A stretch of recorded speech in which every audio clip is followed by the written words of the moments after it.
Good afternoon, everyone. My name is Sarah Barker, the host of the Connector Elders Empowering Aging podcast. Today, I have here with me Brian Painter, the owner of Heritage Senior Care, serving all of San Diego County as well as going into Riverside. He's going to share more with you about how long the agency has been around, but every time I think about Heritage, I'm just incredibly impressed that they have been around for many, many years serving our local community in San Diego. Brian, thank you for being my guest today. Yeah, thank you for having me, Sarah. It's great to talk with you. Absolutely. So, for those of you listening, today's podcast is going to be interview style. So, I am going to be asking Brian all kinds of questions so that way we can get to know him and get to know Heritage and learn about non medical home care. So, without further ado, Brian, many in the audience aren't aware, right? You have a unique path, right, before getting into home care. Can you share what motivated you to transition from corporate finance in the healthcare field, but not non-medical home care? So what caused you to make that transition from corporate finance into owning and co-operating a senior care agency? Yeah, so it is a little bit different of a path, but I think if you like go back and ask my grandma, it was like inevitable. So Heritage was started in 1983 by my grandma Gayle and my mom Roni. And so I kind of grew up in the business. I was looking through pictures recently and I found pictures of like me sitting in the office back in the mid 80s. Everything has that tinge to it. And there was that little note under one of them that was like future president. I was like, oh, that was funny. So there was a little bit of a foretelling of that. Um, but Mhm. I remember after high school talking to my mom and just wanting to join the company, and she said, "No, like go do your own thing." Um, and because Mhm. it was a tough business and she had been in it for a long time. So I went, I got a degree in finance and accounting, became a CPA, and I worked for a bunch of big corporations doing accounting and finance. So I really learned systems during that time. And I think Mhm. that is one of the biggest things coming back to it that I was able to bring into it. So I think having grown up and around it, knowing the needs of the people, but bringing that big company system helped us. That we're hiring sometimes 50 caregivers a year, so doing that the same way every time really helps us get the best in there as we go and not waste our time doing stuff differently every time. I think that's a huge advantage that you have, the background that you have. Matter of fact, just yesterday, I was reading an article from Home Care CPA about making sure that you understand your numbers of the agency to basically empower the decision making process. And it sounds to me like you came in fully equipped to already do that, which is oftentimes a struggle for agency Yeah. owners. No, that was Mm-hmm. something that is a really good benefit is that I understood that. So one of the early things I did was look at it like on a client by client basis of are we operating profitably at these? Like we Mm-hmm. have to do that so that we can pay our people and continue to grow the business. Mm-hmm. And so we've definitely had some where like there's certain clients where we've had them for years and years and like we aren't operating profitable, but they can't pay anymore, they can't afford to. So we always Mm-hmm. try to balance that of making sure that we can continue to operate, but we also Mm-hmm. continue to help those people that we've helped out for years and want to continue with. Yeah, Stephen Tweed, one of my mentors, has a saying, and I believe it came from Mother Teresa, but you've been in it for a while now, and I know one of the hardest things for me to wrap my arms around is the people where they can't afford it, and so we try to get them benefits. But let's say they don't have a veteran status, they can't use those benefits, But for a home care agency, this statement really applies. No money, no mission, meaning you got to stay profitable to keep the business running so that way we can keep helping people. Yeah, no, I think that is it. So one thing we always try to do is we always try to help however we can. That might be sending someone into the house, it might be connecting them with different resources, but making sure that they have something. So lead them. We have years and years of knowledge and information. Um, Mm-hmm. so we take that and make sure that they at least have someone that they can call, or hopefully a couple people that they can call and try to find something that will help and work for them. Yeah, be a resource, a solutions provider. Yeah. So when was the moment exactly where I kind of imagine there was a period of time you're on the fence. Do I really want to make this transition? Maybe I'm really comfortable doing what I'm doing right now because I know it. But Yeah. what was the moment where you decided to truly commit long term to senior care? I think the moment was I connected with so it was one of the couple months into working in the company, and my plan was help for a couple months, maybe 6 months, get it stabilized, and then go back to corporate finance. And I Hmm. was talking to the son of one of our clients who we had had for years and years, and he was on the East Coast in the Washington D.C. area, busy, ran a foundation, had a family. His brother was in San Francisco, and dad was here in Carlsbad, home alone. Wife Mm-hmm. had passed like a year ago, and he told me just he's like having someone there every day helps me sleep at night. I can't be there with my dad, but I know that if something happens to him, someone is there, they will let us know and we can get him the help that he needs. And it reminded me of during COVID. I was working at the hospital, and it was before the vaccines came out, and we just spent all day we were trying to figure out COVID testing, bringing in lab machines, and keep our urgent cares open to help our community. Hmm. And my wife was pregnant with our daughter, and we just felt stuck there. We didn't feel like we could safely travel, and we had a close family member here that was going through a medical emergency. But we just Hmm. felt like our hands were tied. We couldn't do anything, Hmm. but knew that we had friends and family here that we could rely on. So it just kind of reminded me of like there's a lot of people that their family isn't close, they're across the country, or they've got their own lives. They've got kids, they have grandkids that they're taking care of. So Hmm. we can be that person, be that support for them and let them sleep at night. That was kind of what did it of realize that this was my calling and what I wanted to continue on. And I love the fact that you guys are family founded and still family operated, still after all these years. So, how many years exactly has it been, right? You said that you guys have been serving families since 1983, right? So, I think we're going on, what, 43 years now? Yeah, I'm a I'm CPA, so I horrible at should be better math. at this. So 20, uh, yeah, this our 43rd year in business. That's So just it is, incredible. yeah, it's amazing. Like it helps with just knowing that I can carry on that legacy, and then Mhm, having like that support and that foundation lets us kind of be our best every day. That we mhm, have a stable book of business, that we're not like we want to be able to help and be able to help people on our terms and their terms. And mhm. so it's good just to be able to do that and know that we're giving back. Yeah, and I know that you will because I'm, pretty closely involved with you guys that a lot of agencies will say, "Oh, we do customized care to clients," but you guys definitely take it seriously. This is a customized creation of care plans honoring who the person actually is, not just what their physical needs are. So, with Heritage being around since 1983, 43 years now, how have you seen the company evolve over the years? Because you were a part of it just as a kid, and Yeah. now you're running it. So I think back to that. So there's been a lot that's changed, but a lot that hasn't.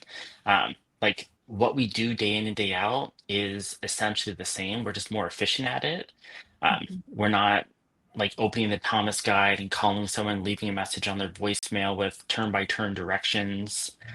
So we have apps now that we can use to do our scheduling and contact our clients and our caregivers. Um, the thing that hasn't changed, like it's a people business. Um, like we are just like we're here to be supports for the clients, for their families, for our caregivers. Um, the thing that like I always loved, so our original motto was "Home is where the heart is," Mhm, um, and so we take this seriously, and so that's what we look for in hiring caregivers and staff. We look for the ones that are drawn to this because like it's their mission as well. Um, mhm, there's sometimes it takes more time to find those right ones and vet those, and we only hire 2 or 3% of the caregivers that apply with us. Mm-hmm. because we want to have those ones, but it works out long term because the clients love them, they stick around. We have caregivers that have been with us for decades. I was just Uh, about to ask you that because I believe when you and I first met, I was kind of asking, well, what makes Heritage different, right?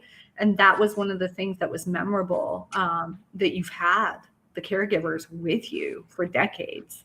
yeah, That's yeah. essentially unheard of.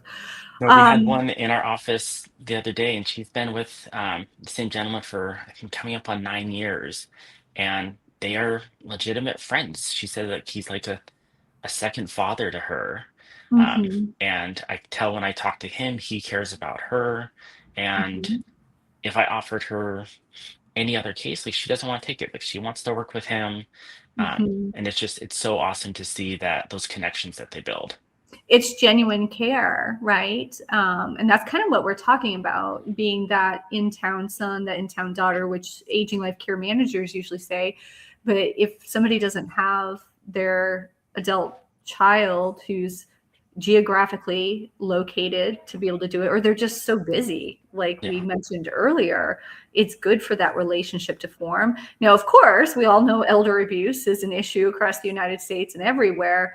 So it's good for that relationship to form with the proper oversight of an yes, certainly. agency, which is what you guys have. Yeah.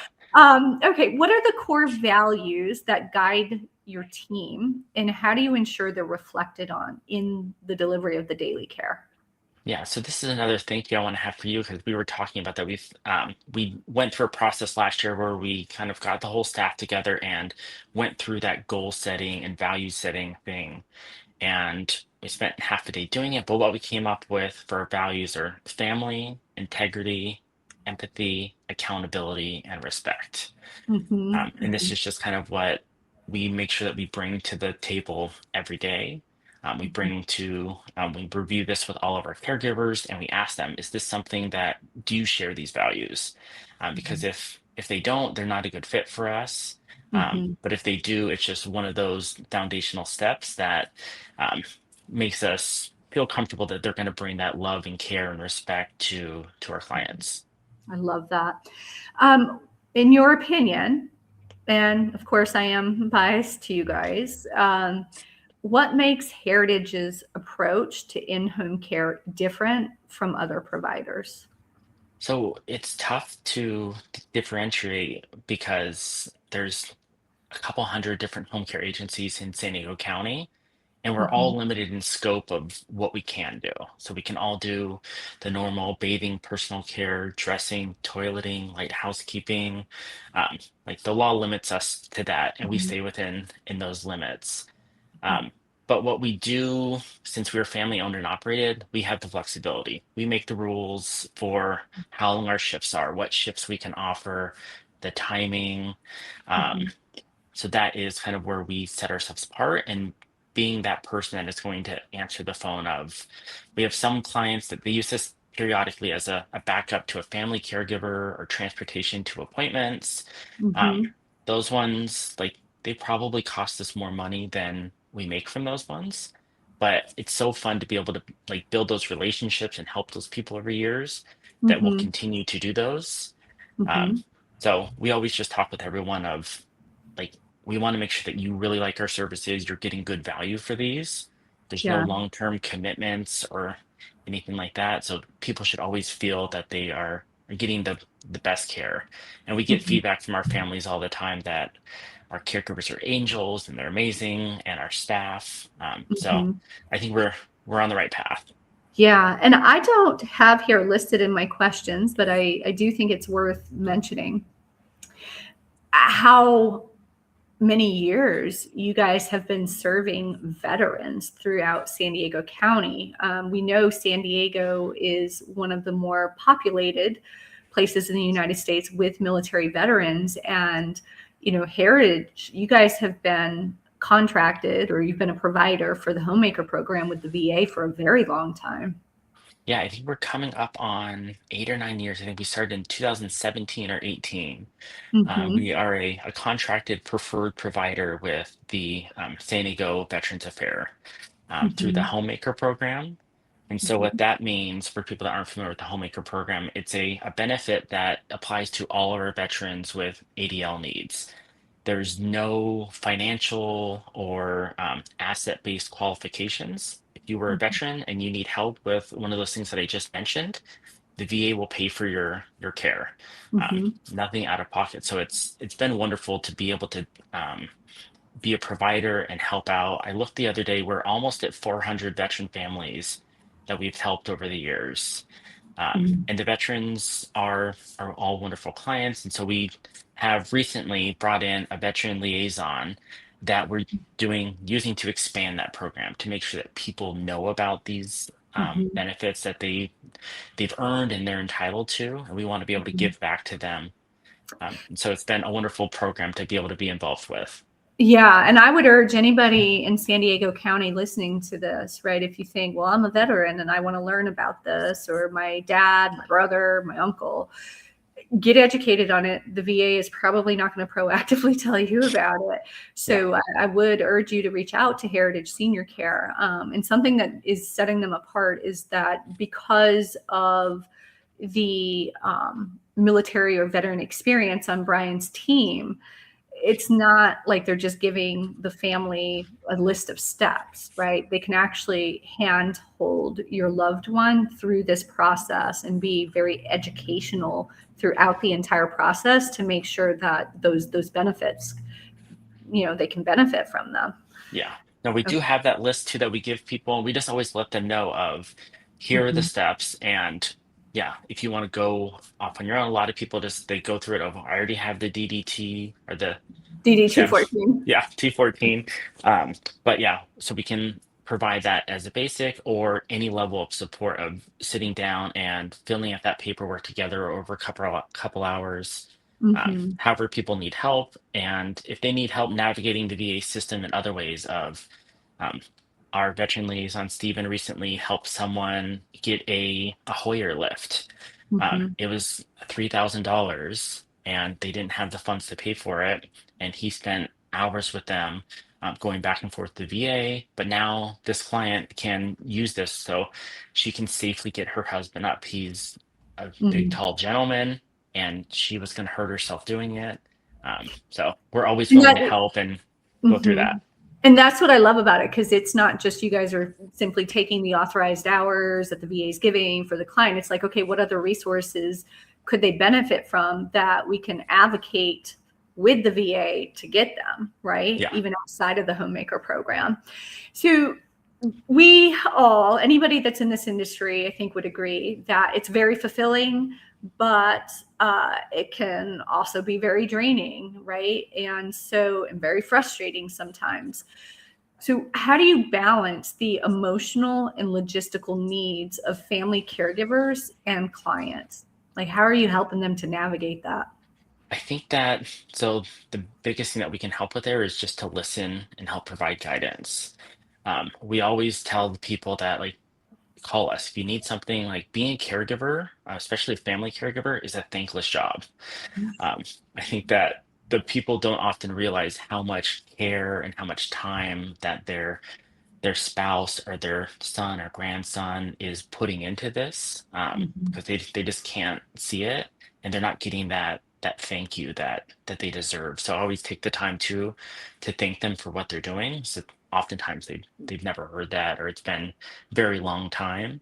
But just being a sounding board and letting them talk, letting them vent, um, because they have their own lives. They have a spouse, they have kids, grandkids, they have a job, and they're Mhm. balancing all this while taking often full-time care of their loved one.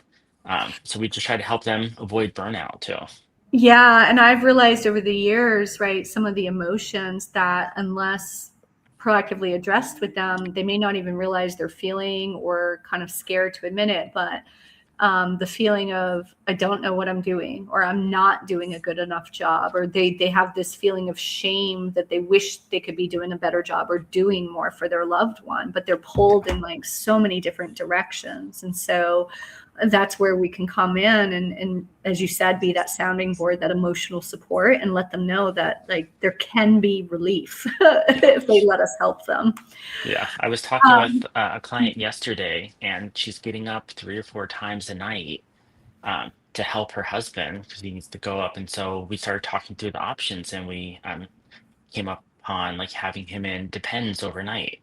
Um, mhm, and so it works for him. Like he's able to go back to sleep. She's able to do that. But just over the mhm, last couple months, as I've been meeting with her, you could just see that, like, I could see instantly in her eyes, like, you haven't been sleeping well. Like, we need to get you more rest. And so mhm. that's helped. I talked to her this morning, and she said, she's like, I got 6 hours of sleep last night, and she was ecstatic. That's a success. Well, Yeah. and that's the thing, I like to say when we talk about what we do in home care, of course, we provide professional caregivers, we help with activities of daily living, but I prefer to talk about home care and how we are extending people's lives, because if we Mhm. can keep them from being that frequent flyer into the hospitals where it's physically traumatizing, mentally, spiritually, emotionally, the other part of that, when I say we're extending lives, if we can get that family caregiver when it's the sick spouse, well spouse situation, many times that family caregiver in the spousal situation passes away before the person they were caring for, because they start ignoring their own health needs. They're not getting rest, extreme levels of stress. So, through accepting our help through home care, in my opinion, we're able to extend both people's lives, right? Yeah. Um, No, I think okay. that is something that we've been able to help a ton with. And Mhm. yeah, give people a little bit of that sense of self back. Because oftentimes people worry about what am I going to do when that person they're caring for does pass away, because they've made that their whole life and identity for so many years. Of being Mhm. able to help them during those last weeks or last months, just be their person, just be the daughter to dad, or just be the wife, and not have to be Mhm. caretaker too. Lets Mhm. people just have those better connections too over the last months of their lives. It's powerful. So I think, how long has it been, Brian, since you stepped fully into the agency? So in 2023 is when I fully joined. Okay. Yeah. So you've had time to collect some stories, right, from the industry. What stories from the field have shaped your view on senior care now? So one of them that like sticks with me over the most recent one is it was a near 24/7 case, someone that we had served for years, and I became very close with her daughter over the last couple months of her life, Mhm. and we would talk a couple times, not often about the care, usually just like I was her venting board. She'd Mhm. taken over her mom's care, she was managing it, she would travel from Northern California a couple times a month.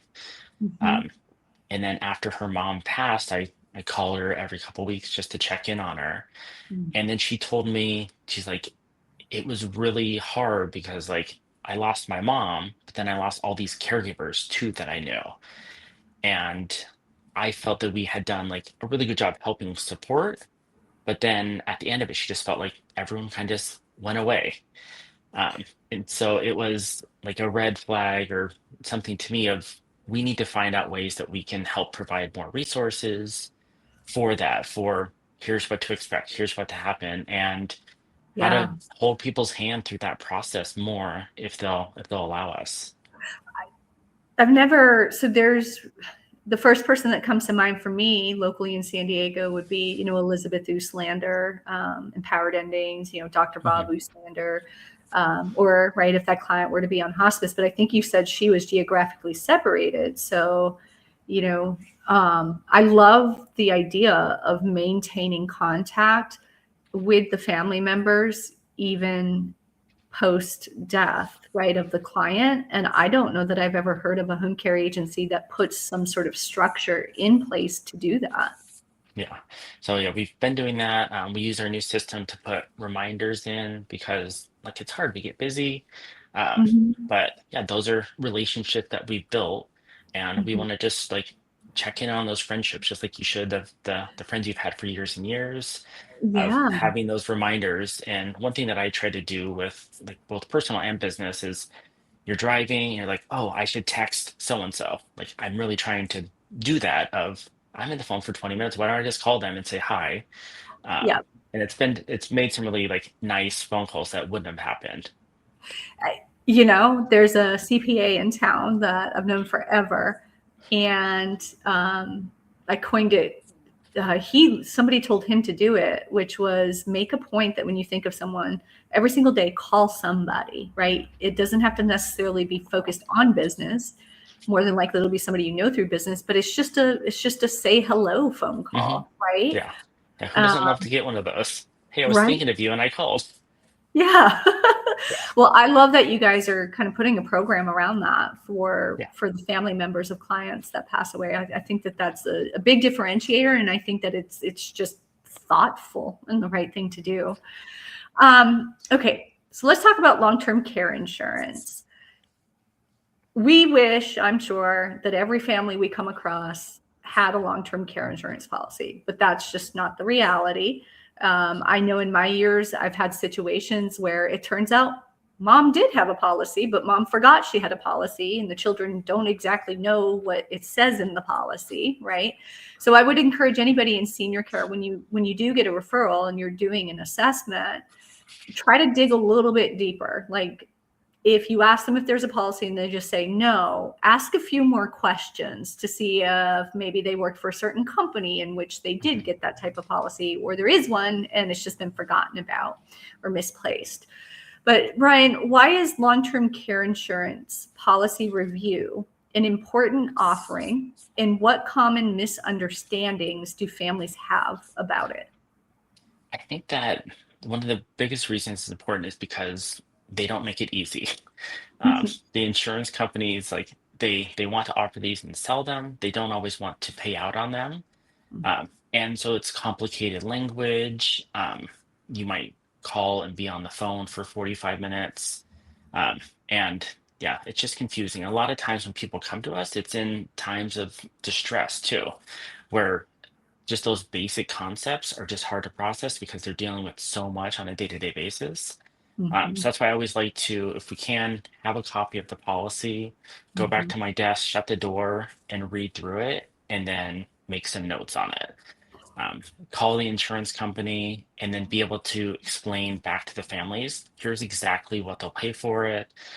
There mhm, may be a deduction period where for the first 90 days, they're not going to pay for anything. And then there's also some gotchas in there that are it's if it's calendar days or service days. mhm. So one thing I find a lot of the times is people have these policies in for years, but when they find out that they have to pay for the first 90 days, it kind of slows them down. They don't want to put a claim in. They'll start doing the care anyways, but they won't Mhm. use it towards the benefit. So just trying to help people be proactive and think about that is benefit. Yeah, so I'll explain it this way. That happened quite a bit, right? When I would be doing assessments, you'll hear, well, I don't really want to use it until I really need it. That elimination period, right? There are some circumstances where they can waive that requirement, but for the most part, you're going to have to get through that elimination period. And what that means for all of the adult children or seniors listening, if you need support during that elimination period, you have to pay out of pocket for that support. So, what I want you to consider is that it's better to pay out of pocket during that elimination period when you need just a little bit of support, right? So, maybe I'm just going to say 12 hours a week, okay? Versus waiting until you think you really want to use it and some sort of crisis happens. And now all of a sudden you're having to pay out of pocket for 24 hours a day, 7 days a week. There is a huge, huge cost difference between that. So just always be taking that into consideration. But if you're in San Diego County, right, and if you simply want Brian to review your policy or the policy for your mom or dad, that doesn't mean you're signing up for services. He can just help you understand the policy. And I would say for anybody that's listening in other parts of the country, you should be able to find a reputable professional caregiving agency that would be willing to do the same thing for you. And if you don't know anyone, let me know and I'll connect you. But start understanding the particulars of the policy if you have one sooner rather than later. Yeah, Brian, I'm do you have always anything happy else you want on to that? sit down and review that with somebody. And of course, there's no obligation. I want people to understand what they have and what their Mhm. benefits are, and then put that into their planning of how they are going to utilize that. It's always Mhm. best if you can do that before, and then have some triggers set. Like, okay, if I can't do X, Y, or Z, then we need to start using this policy and bring in some help into the house, rather Mhm. than in a crisis trying to figure out, yeah, where is that paperwork and what does it cover and who is the name of it? Yes, exactly. Proactive. What shifts are you seeing in senior care needs today compared to 5 to 10 years ago? So we're seeing that it's kind of continued on with, like, people are getting more help now and utilizing help for longer. Mhm. People are generally more open to it, and I think a lot of it is the adult children are starting to see that. I think with COVID, I think everything a lot changed with us, and I think people are starting to realize that, like, life is limited and short and we want to make the most of it. Mhm. And a lot of those conversations are coming from the adult children of, hey, I think you need someone to come help a little bit. And we often see struggles with that of, Mhm. it's very clear that this person needs help, but it's, I imagine, hard to have your son or daughter who you've seen make mistakes and tell you now, like, hey, here's how you need to live after you've lived for 75 or 85 years. Often bringing a home care company in who is impartial and can make an assessment helps convince that person for, like, hey, you're not doing it because they told you to, but like, maybe do this because it will help them sleep at night. um, and have those conversations with both generations. Yes, and again, I want to encourage anybody listening, like if you just want to start learning, if you're in San Diego and you just want to start learning about what options exist, right? Maybe you're an adult child, call Brian, because my hope, right, before you even go to your mom or dad or your mom and or dad, get a little bit of coaching from somebody in our industry on the best ways that you can approach that conversation. What is a good way to talk about it, questions to ask, and what you should not say, which is, "You're done driving, Dad. I'm taking your keys today." That's just one example. So anybody that's been in this industry for a period of time, call us just to get some advice, right? Just because you call Heritage Senior Care doesn't mean that we're expecting for you to sign up for services tomorrow, right? So we can help prep you for that conversation and all along the way. And then Heritage can certainly be there in the living room to discuss the services. And this is just based on experience. Your mom and dad's probably going to be more accepting of it if Brian or Steven from his team is having the conversation with them versus you as the adult child trying to tell them what to do. Yeah, we often find of a lot of people will, like, mom and dad need help, but they're really stubborn. I would say that 90% of the people we talk to, like, that is a very common thing to hear. And so Mhm. having someone else come in helps. Um, and yeah, if mom or dad is going to need help in 5 or 10 or 15 or 20 years, like, we hope to be around at that time to be able to help them. And Mhm. so we're happy to take the time now and talk with families and make that plan. Because there's a lot of different questions of, do people want to age at home? Do they want to go into a senior living community? That's all Mhm. stuff that we can help them navigate, and then open them up to all the different service options that are out there, and then have a Mhm. plan for those and kind of know, here are the next steps. If mom goes to the hospital or she can't put her shoes on, or if Mhm. there's a diagnosis of Alzheimer's or dementia, we already have a plan, and then we just put it into effect. Right. And this is what we would call proper professional care planning. Yeah. All right. I hope you don't mind me sharing this, but I think it sets the stage for this next question, which is, how has technology changed the way you deliver care and what tech trends are you watching? And I remember when we first started working together, the way that caregivers had to apply, right, if they were interested, which I know that you guys have gotten updated, but you coming in to an agency that has been around for 43 years, I would imagine that you saw numerous areas where you're like, hey, there's a technology for this now. There is. So I've kind of vacillated on this because when I started, we used an application that was a PDF that had been scanned and faxed and rescanned. Some of the pages were a little bit sideways, and I found that like we weren't getting much response from that. Like that worked for us in the past, but it wasn't working for today's caregiver. And so we've tried a couple different things. We've went from that to doing like a DocuSign type thing, and then went another step and went with like an AI onboarding recruiter. And so it made me like really excited because I like technology. I like to try all these new things out, and it didn't work. Our We tried it out for a month, and our rate of caregiver applications dropped tremendously. And Interesting. so we went back to kind of that in between of people start by applying on our website, and we have a very Mhm. simple application for any caregivers that are out there, heritageseniorcare.com/careers. If you're great, please apply. Um, and so we kind of are in between now. We have an easy application, and then one of our staff here, who are amazing, Elle or Alexis, they get on the phone and they talk to these people. Mhm. And we can really sense out in that first call um, by just the voice we're getting, the answer to the questions, and we're asking the Mhm. questions too of why do you want to do this? Uh, Mhm. and we really look for those people that they want to do this because they're connected with it and their heart's in it. Um, so that's what we do. So we kind of vacillate back and forth. I do think, though, um, over the next couple years, that more technologies, AI coming in.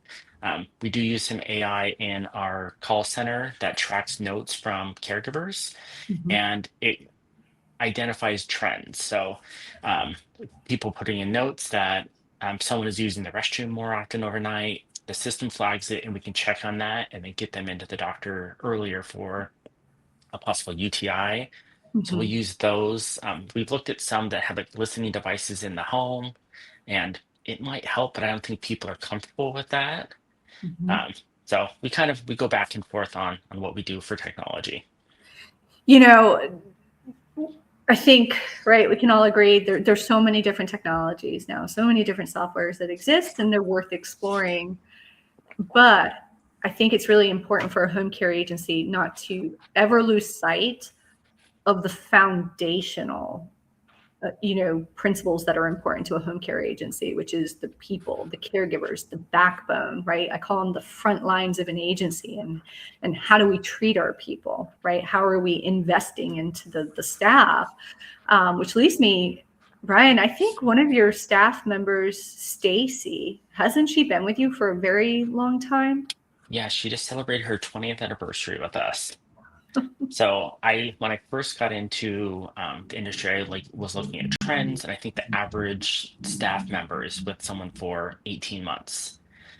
Um, and so like we've had a huge tenure, or a huge amount of staff that has a really long tenure. Mm-hmm. I need to look up our caregivers, but multiple caregivers that I can think of, probably at least a dozen, have been with us over 10 years. Mm-hmm. Mm-hmm. And so we always talk to them and try to get feedback, try to grow. Like our goal is never to be the biggest, but we do want to be the best. We want to be the best caregivers. We want to hire the best caregivers, be the best employer. Mm-hmm. So that's our goal, and just what we try to strive for every day. I love that. Uh, so going back to this concept, because that's what the Empowering Aging podcast is all about, which is this proactive education out to people that need to start understanding senior care resources, right? So Heritage Senior Care is non-medical home care. But those of you listening, it's important to understand that they take the approach of, yes, non-medical home care, otherwise called caregiving services. That is what they do. But they've taken the time to get to know the other resources, right, in the industry. So if there's a need outside of what they do, they're able to navigate you to that appropriate resource, right? This is a team effort around the senior to make sure they get everything that they need. So what advice, Brian, would you give families who are just beginning to navigate aging options for their loved ones?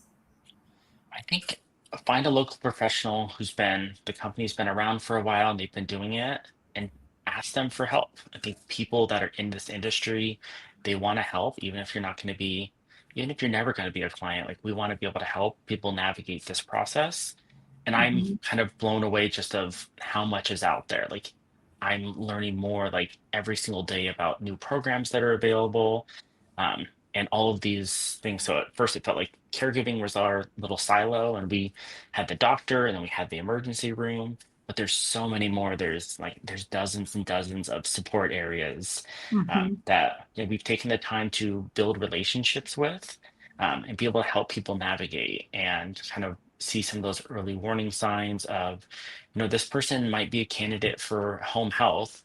Let's refer them to someone that is an expert in that and that we know, like, and trust Mm-hmm. in any of those areas. So we always give out a list when we meet with families of all the different areas that we have these trusted experts in. And we Mm-hmm. ask them, if you need anything, like, call us and let us know, and we can refer you to someone that we know, like, and trust, and not just send you off to Google. I Right. talked to the nephew of a new client. I'm going out to her house later this afternoon. But the nephew is in the panhandle of Texas, and he's worried about his aunt who's in her 90s and lives alone.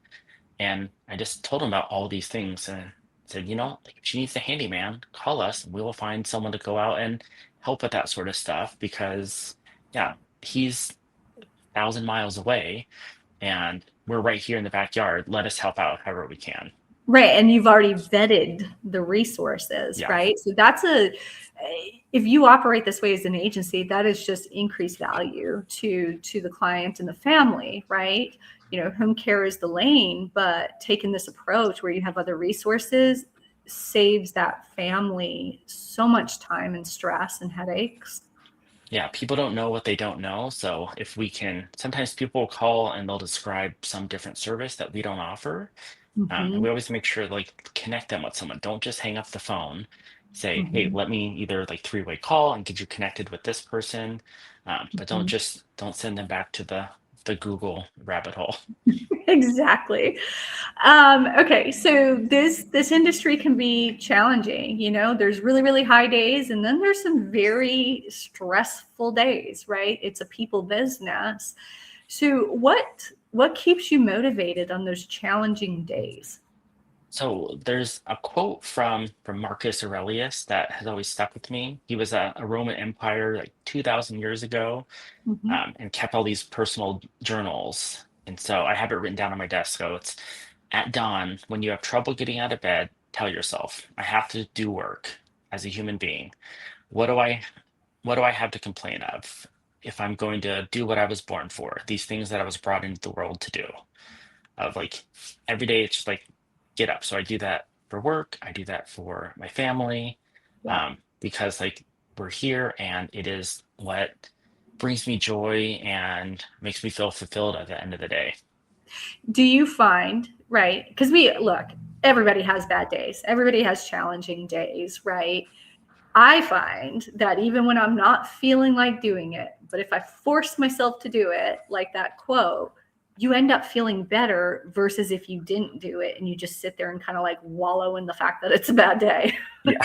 No, there's certainly times where I'm like, okay, I need to make this call and I don't want to do it, and I'll push it off and push it off and push it off. I don't always do it, but I try to do it. Like that thing that you're dreading, like do it Yeah. first. It's the hardest, and like either you knock it out in that first 15 minutes or you spend the entire day or week dreading it. So do yourself a favor and just do it soon. Which just creates more anxiety. Yeah.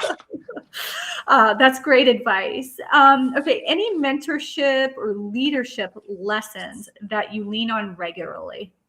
I think the biggest one is just like keep showing up and be willing to do any of the work that you ask your team to do. Mhm. You are a very involved owner, and I think that a very available owner, and I think that makes a huge difference to how the staff feel supported. and how hard they work for you, right? Yeah, Because if I they need to, see the leader involved. yeah, I need to take a moment to thank all my staff. So like the staff that we have is amazing. There's a small amount of us here in the office, but we have Stacy who handles our billing and payroll, Alexis and Elle who do the recruiting and the staffing, and then Stephen who's helping out as our client liaison of bringing new families on.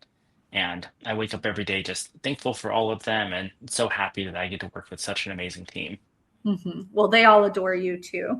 Oh, good. Okay, so we've talked about a bunch of different things in today's podcast, but what is one thing you hope listeners take away from your story and your work?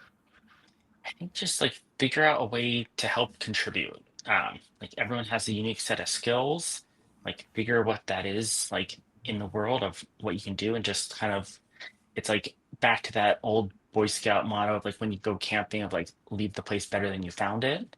Like Mhm. figure out what you can do and help and just help contribute to the world. It's not going to likely be this huge thing, but it can be a huge thing for a small set Mhm. of people. That's beautiful. Um, all right, Brian. So if somebody is interested in a complimentary care needs assessment, so by the way, any families listening, you can get a care needs assessment done, right? Heritage Senior Care will have a phone call with you. They'll come out. They'll do an assessment. That is complimentary, right? No obligation, at least to kind of see the baseline, right? And what might be needed. You may not need home care right now, but it may be identified that you need to make some changes to the home so the home is more safe. And then we've got resources for you for that. Okay. So Brian, if anybody's interested in learning more, how can they contact you and get more information on Heritage Senior Care? Yeah, so you can reach us. Our phone number is 760-720-7740. Or you can visit our website, heritageseniorcare.com. And if you're in the Southern California area, happy to help and come out to the house and talk with you, talk with your parents, whoever it is. Mhm. But if you're somewhere else, still call, we'll connect you, or Sarah will connect you. We'll make sure that you have someone that can help. Thank you. And Brian, since you are an owner who discovered that you actually enjoy doing marketing too, what sort of professionals within San Diego County are you wanting to get connected with?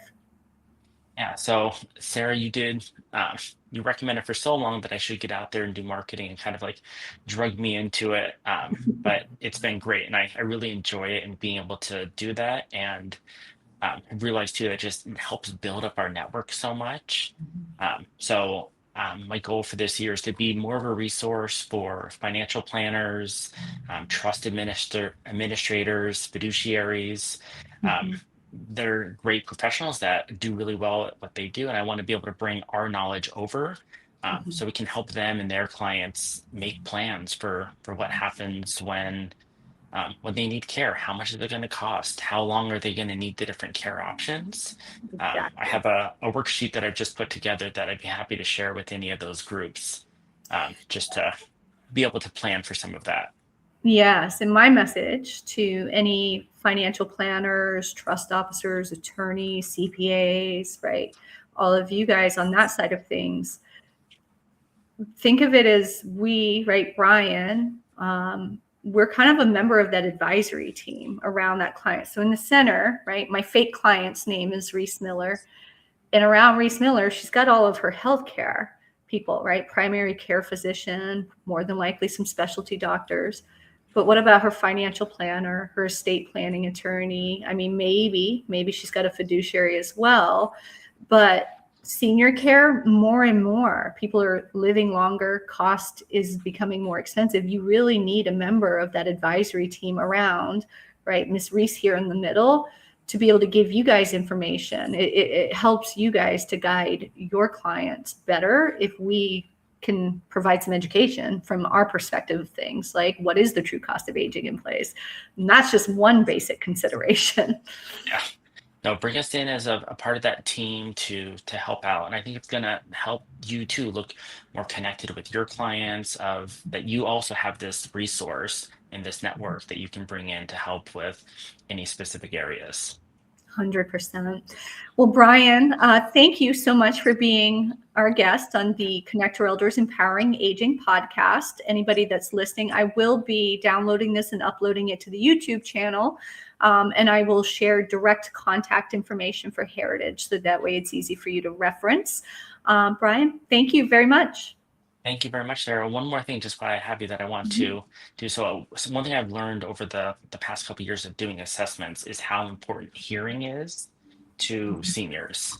Mm. I saw this a couple times recently with basically the same version of different client year after year, and started doing more research into it. So hearing loss doubles your chance of having cognitive decline, Alzheimer's, dementia, Mhm. Parkinson's. Hearing loss also triples your likelihood of social isolation, which Mhm. then triples your likelihood of getting those. So as you start to lose hearing, please look into hearing aids. It gets harder and harder as the hearing gets worse and worse. But I do think that getting that can help keep people together with their families, Mhm. engaged in the conversation, and help avoid and mitigate some of that risk of cognitive decline. Brian, fantastic topic. And I think what you need to do is put together a little slide deck and then come back on the Empowering Aging podcast, and we'll do a whole session just on that educational topic for families. I'd love that. That'd be great. Okay. All right. Thank you so much, everyone that was listening. Or if you chime in later, I hope you have a beautiful day. And Brian, I'll talk to you soon. Thank you, Sarah. Have a great day. You too.